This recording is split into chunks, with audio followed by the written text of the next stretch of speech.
Harka fuunee daawwattoota keenya nageenyi keenya lafa jirtanitti sinaa dhaqqabu jennaa oduu isinitti himna.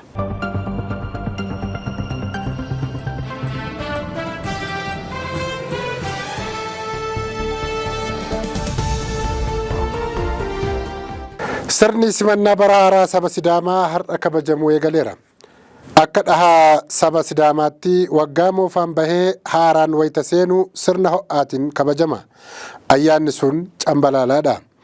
Sabni Sidaamaa kan eenyummaa isaaf ibsu keessaa tokko dhaha mataasaa kan bara ittiin lakkaawwatu Cambalaalaa jedhamu qabaachuu isaati. Sabicha biratti barri haaraan kan seenu akka har'aa kana baatii bitootessa keessadha malee fulbaana tokko miti. Gaafa ayyaanni Cambalaalaa kabajamu jaalala, gammachuu fi dhiifama walii gochuutu lallabama. Kan wal lole araaramee kan walirraa liqeeffate waliif dhiisee gammachuu fi waliin jireenyatu leellifama.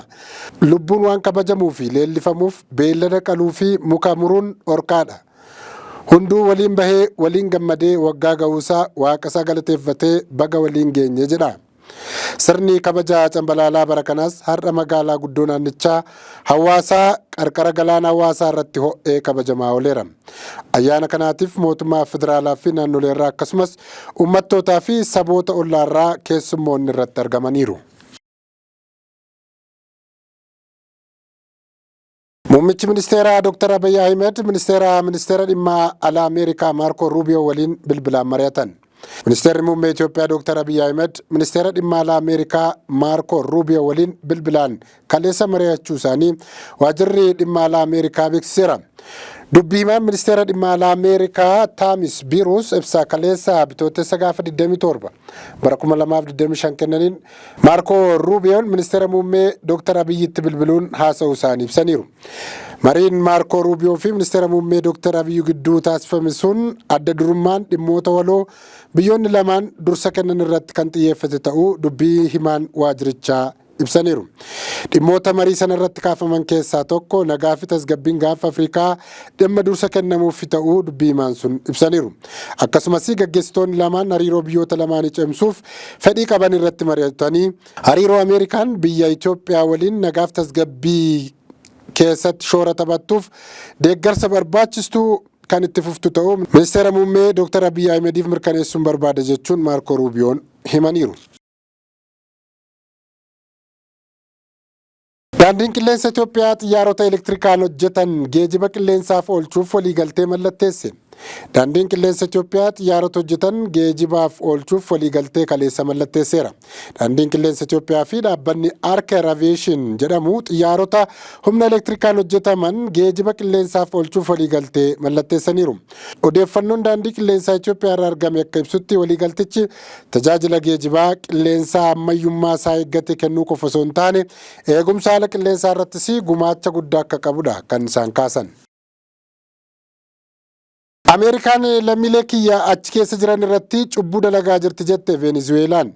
Dhimma kana irratti Afrikaanis nu wajjin dhaabbachuu qabaa jetteetti. Biyya ardii Ameerikaa kibbaa keessaa tokko kataate Venezuelaan mootummaan Ameerikaa baqattoota irratti yakkaa fi cubbuu raawwataa jira jechuun akka dhaabbattu gaafatteetti. Kuni kan gaafatame karaa imbaasii biyyattii Finfinnee keessa jiruutiinidha. Walgahii imbaasicha keessatti taa'ame irratti mirgi baqattoota akka kabajamuu fi cubbuu bulchiinsi Doonaald Tiraamp godhaa jiru namaa fi biyya hundumaan kan balaaleffatamuu qabudha jedhameera. Keessattuu Afrikaan baqattoota baay'ee Ameerikaa keessaa waan qabduuf cubbuu baqattoota irratti raawwatamaa jiru dhaabsisuuf isheenis Venezuelaa wajjin taatee dura dhaabbachuu fi balaaleffachuun barbaachisaadha jedhe imbaasichi. Venezuelaan ofii isheeyyuu baqattoota hedduu qubachiisuun osoo beekamtuuti yeroo ammaa lammiileen ishee Ameerikaa keessa jiran jumlaan ari'amaa fi mirgi isaanii sarbamaa jira.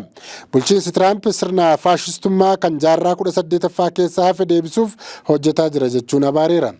Qabeenya boba'aatiin hedduu kabadhaate Venezuelaan sirna sooshaalizimii kan hordoftudha.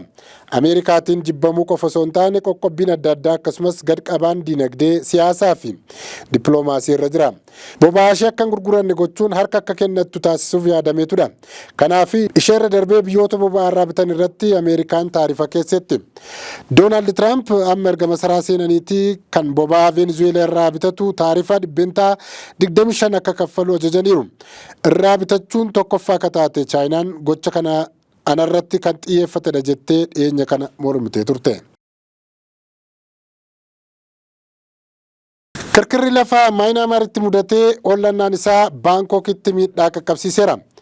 Jaarmiyaan qorannoo dachee Ameerikaa Jiyooloojikaal Sarvee jedhamu kirkirri lafaa hamaan Maayinaamaaritti mudatee safartuun isaa reektar iskeelii 7.7 ta'uu ibseera. Iddoo balaan hamaan sun itti mudate kun magaalaa Maayinaamaar Saagiyang jedhamurraa kallattii kaaba lixa biyyattiin kiiloomeetira 16 qofaa fagaateeti. Ollallaan isaa egaa Taayilaandii fi kibba lixa Chaayinaatti fulla'uun miidhaa geessiseera. Taayilaand magaalaa Baankok keessatti gamoowwan balaa sanaan manca'aniiru. Maayinaamaar magaalaa Naayipiyaadoo keessattis daandii irra miidhaan gurguddaa gaheera. Gamoowwan dhedheeroon Baankok keessatti argaman akkaataa kirkira lafaa damdamachuu danda'aniin hin ijaaramne. Kanaaf miidhaan qaqqabuun isa guddaateera. Mootummaan Taayilaand balaa sana ilaalchisee kora hatattamaa gaggeessaa jira. Balaa sanaan lubbuun namaa darbuu hin gabaafamne. Garuu ammoo lubbuu baraartonni gamoo Jijjiga jalaa namoota sakattaa jiraachuun himameera.